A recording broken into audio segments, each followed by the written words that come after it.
आधी अर्बन नक्षल आता दिमागी नक्षल शब्दाचा प्रयोग करण्यात आला। सरकार घाबरलंय हे खरं आहे। आमदार रोहित पवारांनी मोदींवर आता जोरदार हल्लाबोल केलेला आहे। तसंच लाल किल्ल्यावरून मोदींनी केलेल्या भाषणामध्ये देशासाठी काय केलं जाणार आहे हे बोलणं अपेक्षित असतं, पण सरन्यायाधीशांची पाठराखण केली जात असेल तर सुप्रीम कोर्टात भाजपच्या विचारांचे न्यायाधीश आहेत हे कुठेतरी सत्य होताना दिसतंय, असा आरोपही आता आमदार रोहित पवार यांनी केला।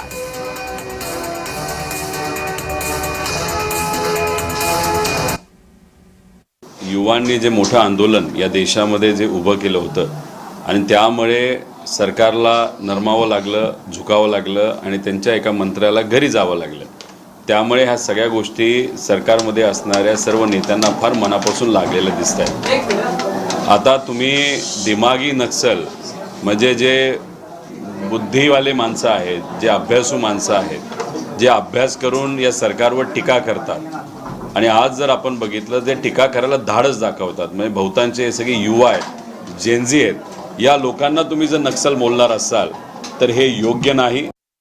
पंतप्रधान जेव्हा देशाला संबोधित करतात तेव्हा देशाची अपेक्षा असते देशासाठी तुम्ही काय करणार आहात, देशाच्या समोर असणाऱ्या अडचणी काय आहेत, त्या सरकारच्या माध्यमातून आपण कशा सोडवणार आहोत याच्यासाठी खऱ्या अर्थाने लाल किल्ल्यावरनं भाषण केलं जातं।